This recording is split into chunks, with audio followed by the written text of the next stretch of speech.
Good morning class. आज हम start कर रहे हैं नेक्स्ट चैप्टर 8 और चैप्टर का नाम है कोशिका संरचना एवं प्रकार्य। इसका मतलब कोशिका, सेल जो होते हैं, इंग्लिश में बोलते हैं हम इसे कोशिका को सेल। तो सेल के बारे में पूरा पढ़ेंगे हम कि सेल की स्ट्रक्चर क्या होती है और उसके फंक्शन क्या होते हैं। सबसे पहले तो आपको ये पता होना चाहिए कि सेल एक्चुअल में क्या होती है। जैसे आप इस तरीके से समझो कि आपका जो एक स्कूल है, जैसे तो ये पूरा मान लो ये आपका स्कूल है और इसमें बहुत सारे कमरे बने हुए हैं, ठीक है। तो यहाँ पर ये जो पूरा स्कूल है ये एक सिस्टम हो गया। इस सिस्टम का अगर आप एक छोटा सेक्शन लो तो एक कमरा हो गया, और उस एक कमरे का भी एक छोटा सा सेक्शन लोगे कि वो जो बार बार रिपीट हो रहा है वो एक ईंट हो गई, है ना। तो इसका मतलब क्या हुआ, उन ईंटों के बार बार जुड़ने से पहले एक कमरा बना और कमरों के बहुत सारे कमरे जुड़ने से फिर आपका स्कूल बना। तो उसी तरीके से हमारा जो कोई भी शरीर होता है, चाहे वो प्लांट का हो, चाहे एनिमल का हो, चाहे कोई भी ऑर्गेनिज्म हो, तो उसके अंदर जो सबसे छोटी इकाई होती है, शरीर के अंदर जो संरचनात्मक इकाई होती है सबसे छोटी, वो कोशिका होती है, ठीक है। तो इसका मतलब हम यहाँ पर क्या पढ़ेंगे, हम कोशिका के बारे में पढ़ेंगे, हम सेल के बारे में पढ़ेंगे। तो सेल क्या होती है, अंगों की संरचनात्मक मूलभूत इकाई, जिसे हम क्या कहते हैं, कोशिका। संरचनात्मक मतलब स्ट्रक्चरल, मूलभूत का होता है मतलब बेसिक, यही चीज़ है। और सबसे जो बार बार रिपीट हो रही है वो यही है, स्ट्रक्चर यूनिट सबसे स्मॉलेस्ट होती है और इसे हम बोलते हैं सेल, कोशिका। अब शुरुआत करते हैं हम कोशिका की खोज से। कोशिका की खोज सबसे पहले रॉबर्ट हुक ने 1665 में की थी। रॉबर्ट हुक ने क्या किया था एक्चुअली, वो जैसे पेड़ के ऊपर छाल, तो आप समझते हो, जैसे मान लो ये पेड़ है, ठीक है, और यहाँ पर जो ये चीज़ एक मोटी परत होती है उसके चारों तरफ, जो हमारा तना होता है, मोटा तना, उसके चारों तरफ जो छाल होती है उसे हम कह रहे हैं। तो वो लिया उसने और उसकी बहुत पतली पतली स्लाइस काट ली, कोर्क भी बोल रहे हैं। तो अब जब उसने उसको अध्ययन किया तो उसके अंदर बहुत सारे उसे बॉक्स दिखाई दिए। बॉक्स का मतलब क्या होता है, जैसे मान लो अभी आप ये देख पा रहे हो यहाँ पर ये जो चित्र है, इसके अंदर अगर आप ध्यान से देखेंगे तो बहुत थिन स्लाइस थी, और उस थिन स्लाइस के अंदर ऐसे नहीं लग रहा है जैसे आपको कहीं पर खाली है, कहीं पर कुछ भरा हुआ है, ऐसे कमरे से बने हुए हैं। इनको ये बोल रहा है कि ये जो हैं कोष्ठ जैसे दिखाई दे रहे हैं, कमरे जैसे दिखाई दे रहे हैं, छोटे छोटे कमरे हों जैसे इसके अंदर बहुत सारे।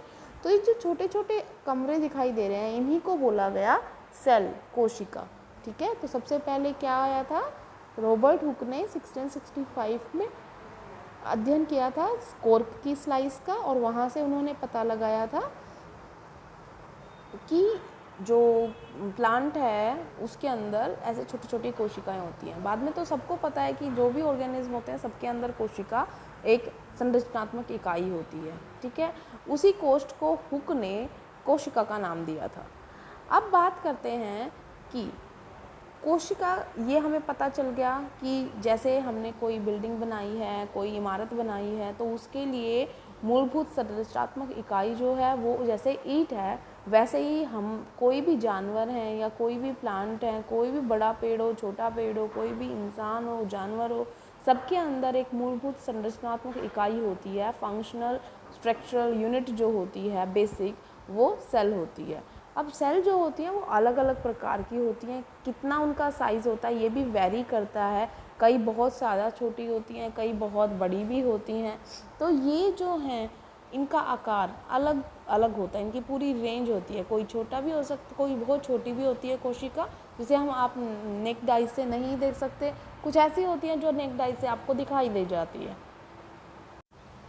जैसे अभी आपको ये यहाँ पर जो दिखाई दे रही है, ये एक दिखाया गया है कि ये जैसे एक दीवार है, दीवार में जैसे आपको ईंट दिखाई दे रही है यहाँ पर, वैसे ही यहाँ पर जो आपको एक प्याज की झिल्ली दिखाई है। प्याज की झिल्ली मतलब जो अनियन होती है ना, उस अनियन को जब आप छीलते हो तो एक पतली सी ट्रांसपेरेंट सी परत निकलती है उसके अंदर से, नीचे की साइड से, उसका जो फूल जैसे आप खाते हो जिस चीज़ को, उसके नीचे एक ट्रांसपेरेंट सी चीज़ होती है, उसको आप सेपरेट कर सकते हो। उस चीज़ को जब देखते हैं माइक्रोस्कोप से तो आपको इस तरीके से दिखाई देती है।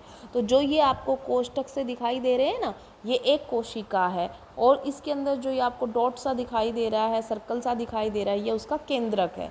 तो कोशिका दिखाई दे रही है आपको, और कोशिका का केंद्रक भी दिखाई दे रहा है।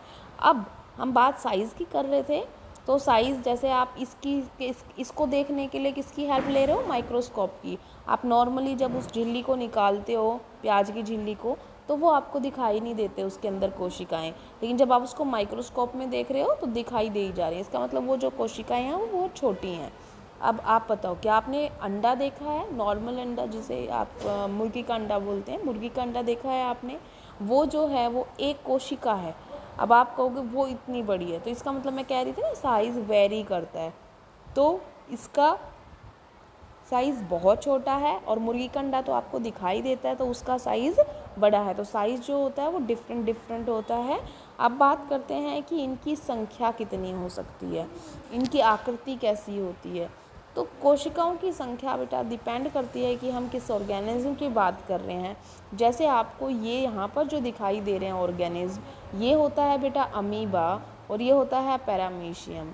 तो ये जो हैं ये एक कोशिकीय हैं, इसका मतलब यूनिसेलुलर ऑर्गेनिज्म। यूनिसेलुलर का मतलब क्या होता है, जिनके पास यूनि का मतलब होता है बेटा एक, सेल का मतलब कोशिका, कि ये सिर्फ एक कोशिका इनके अंदर मौजूद होती है। तो यूनिसेलुलर एक कोशिकीय जीव हैं। उसके बाद मल्टी सेलुलर ऑर्गेनिज्म भी हैं, जैसे हम हैं, हम क्या हैं, मल्टी सेलुलर ऑर्गेनिज्म हैं। हमारे अंदर बहुत सारी कोशिकाएं जुड़ के फिर हम कार्य करते हैं। तो इसका मतलब क्या हुआ कि कोशिकाओं की संख्या सब में अलग अलग होती है। जैसे फॉर एग्ज़ाम्पल हमारे शरीर की बात करें तो हमारे में बिलियन सेल्स हैं। मनुष्य के शरीर में कई खरब कोशिकाएं पा जाती हैं। अब खरब एक तरीके से समझ लो करोड़ों से भी बहुत ज़्यादा होता है। जैसे सुना होगा आपने लाख, करोड़, 10 करोड़, अरब, फिर खरब, तो इस तरह से बहुत ज़्यादा होता है। ठीक है, तो इतनी ज़्यादा ये कोशिकाएं हमारे अंदर मौजूद हैं, जबकि ये वाला जो ऑर्गेनिज्म है ये एक कोशिका से काम चला रहा है। ठीक है, क्योंकि ये बहुत छोटा है, ये भी एक कोशिका से काम चला रहा है क्योंकि ये भी छोटे हैं। इनको आप ऐसे नॉर्मली नहीं देख सकते, बट हम तो अपना आंखों से दिखाई देते हैं, हम तो दूर से। तो जो जीव आपको दिखाई दे रहे हैं, बड़े दिखाई दे रहे हैं, उनके अंदर कोशिकाओं की संख्या ज़्यादा होती है। अब आप देखो, आप कभी खाना खाते हो तो कैसे खाना खाते हो, नॉर्मल हाथ से चीज़ ली आपने, मुंह में डाली, उसके बाद तो आपका पाचन तंत्र है। सांस कैसे लेते हो, आपके पास कैसा तंत्र है, आपके पास श्वसन तंत्र है, रेस्पिरेटरी सिस्टम है ना। जब आपको कुछ सोचना होता है तो आपका दिमाग काम कर रहा होता है, इसका मतलब आपका तंत्रिका तंत्र काम कर रहा है, नर्वस सिस्टम काम कर रहा है आपका। अगर आप चल रहे हो, ठीक है, या दौड़ रहे हो या कोई एक्सरसाइज कर रहे हो, तो आपका कौन सा काम कर रहा है, आपकी पेशियां काम कर रही हैं, आपकी मसल काम कर रही हैं। यहाँ पर जितनी मैंने चीज़ें बोली हैं, हमारे अंदर अलग अलग विभाजन हो चुका है काम का, अलग अलग कोशिकाएं हैं, उनकी शेप अलग है, उनके कार्य अलग अलग हैं। ठीक है, तो इसका मतलब क्या होता है, जब ज़्यादा बहुकोशिकीय जीव बन जाते हैं, बड़े वाले जैसे हम हैं या प्लांट्स हैं, उनके अंदर डिवीज़न हो जाता है काम का, कि भाई ये काम आपका है। जैसे चलने का काम है तो उसमें मांसपेशियों का काम लगेगा, उसमें हड्डियाँ मूव कर रही हैं थोड़ी सी, तो वो सब जो है वो उन्होंने अपना कार्य बांट रखा है। अब सोचने का काम हड्डी नहीं करने वाली है, सोचने का काम कौन करने वाला है, दिमाग करने वाला। वो उसको बटा हुआ है कि उसके अंदर नर्व सेल्स मौजूद होती हैं, वो सिग्नल इधर से उधर भेजेंगी। तो ये सारा काम जो बटा हुआ है वो इस वजह से, क्योंकि हमारे पास अलग अलग टाइप की कोशिकाएं मौजूद होती हैं। नर्व सेल्स अलग होती हैं, मसल सेल्स अलग होती हैं, हमारा दिल जो पूरा दिन धड़कता रहता है उसके अंदर कार्डियक सेल्स होती हैं। तो इसका मतलब हर जो कोशिकाएं हैं वो अलग अलग हैं वहाँ पर, जबकि जो ये एक कोशिकीय जीव हैं ये सारा काम उसी से करते हैं। इनको सांस लेना होगा तो भी यही काम, इसी से काम चलाना है, इनको खाना खाना है तो भी इसी से करना है, इनको खाना बाहर निकालना है तो भी इसी से करना है। तो इसका मतलब एक कोशिकीय जीव सारा काम खुद कर रहा अकेले से, और बहुकोशिकीय जीव में क्या होता है, कार्य का विभाजन होता है। ठीक है, तो अब जैसे हम बात कर रहे थे यहाँ पर कि कोशिका की आकृति की, तो कोशिका की आकृति अलग अलग होती है। जैसे अमीबा की तो आपने देख ली, उसकी तो ना क्या होती है, ये जैसे आपको दिखाई दे रहा है ऐसी शेप है, ऐसे चेंज होती रहती है इसकी शेप, क्योंकि वो मूव करेगा तो मूव करेगा। जैसे मान लो अभी ये ऐसा था, इसने कुछ खाना खाना है, तो खाना खाना है तो ये क्या करेगा, उस जैसे ये खाना है, इसको जब ये खाना खाना होगा तो ये इसको चारों तरफ से कवर कर लेगा, ठीक है ना। तो इसका मतलब क्या होगा, एक टाइम ऐसा आएगा जब इसको बिल्कुल अंदर ले जाएगा, तो ये इसका अंतर्ग्रहण होता है, ठीक है। इंजेशन क्या होता है, इंजेशन होता है चीज़ को अंदर लेना, ठीक है ना, जो फूड होती है उसको अंदर लेना, तो ये इसका इंजेशन है, अंतर्ग्रहण है, जहाँ ये लेता है। इसी तरीके से जब इसको खाना बाहर निकालना होता है, तो जैसे मान लो ये चीज़ इसने बाहर निकालनी है, तो यहाँ से फिर ये इसका सेपरेशन शुरू हो जाएगा, ये ऐसे फोल्ड कर लेगा अपने आप को और बाहर निकाल लेगा, ठीक है ना। इस बाहर निकालने की प्रोसेस को हम बोलते हैं इजेशन, ठीक है, बाहर निकालना। तो ये सारे काम इसने किसने किए हैं, एक ही चीज़ से किए हैं, एक ही कोशिका से किए हैं, ठीक है। अब बात कर रहे हैं हमारी जो हमारे अंदर मौजूद होती हैं, हमारे अंदर तो बहुत सारी कोशिकाएं होती हैं, तो उनकी मैंने जैसे अभी बताया था, जो मसल्स हैं हमारी वो अलग होती हैं। जैसे अभी ब्रेन में बताया, तो ब्रेन में कौन सी हैं, ब्रेन में ये प्रकार की आपको सेल्स मिलेंगी, जिन्हें हम ये वाली जिन्हें हम पूरे क्या बोल रहे हैं, न्यूरॉन, नर्व सेल, ठीक है ना। ये क्या है हमारी, ये हमारे खून में मौजूद होती हैं, जिसे हम बोलते हैं आरबीसी, ठीक है। लाल रंग इस वजह से होता है क्योंकि हीमोग्लोबिन इनके अंदर मौजूद होता है। ये आपकी किस क्या हो गई, ये आपकी स्मूथ मसल हो गई, तो मस्कुलर टिश्यू बना रही है ये आपका।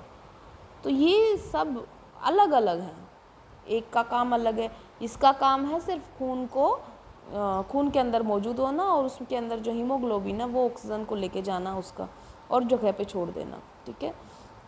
जो न्यूरॉन है, जो नर्व सेल है, जो तंत्रिका कोशिका है, ये तंत्रिका कोशिका कार्य है कि सिग्नल को एक जगह से दूसरी जगह पहुंचाना, ठीक है ना। ये जो मसल हैं इनका काम क्या है कि मसल का कार्य करना, मतलब जैसे कोई भी आप भागते हो दौड़ते हो तब जो काम आता है वो मस्कुलर टिश्यू का काम है। इसका मतलब हमारे जो ऑर्गेनिज्म है, हमारे जैसे जो बहुकोशिकीय हैं उनके अंदर अलग अलग होती हैं। तो ये आपको देख पा रहे हो तीनों की शक्ल अलग है, और ये तो सिर्फ एक टाइप की बनाई है अभी, मतलब एक टाइप बनाई है। हमारे सेल अलग अलग टाइप के हैं, तो उनमें कोई लंबी होती है, कोई गोल होती है, कोई बहुत ज़्यादा नुकीली है, जैसे ये बहुत ज़्यादा नुकीली है, तो ये अलग अलग होती हैं। तो सबकी कोशिकाएं की जो आकृति होती है वो अलग अलग होती है उनके आकार के हिसाब से, ठीक है। और जो उनका साइज़ होता है वो बहुत छोटा होता है, ज़्यादातर बहुत छोटा होता है, और बड़ा भी मैंने बताया था, जैसे अंडे का हो सकता है, तो अंडा जो होता है एक कोशिकीय है। तो छोटा साइज़ कितना हो सकता है, छोटा हो सकता है बेटा माइक्रोमीटर। माइक्रोमीटर का मतलब क्या होता है, माइक्रोमीटर, तो ये 10⁻⁻⁶ समझ लो इसको, 10⁻⁻⁶ मीटर। और शतुरमुर्ग का अंडा होता है वो भी एक कोशिकीय होता है, तो वो देखो कितना बड़ा होता है। जब मुर्गी का अंडा तो आपको पता ही है, तो शतुरमुर्ग का तो बहुत बड़ा होता है ना।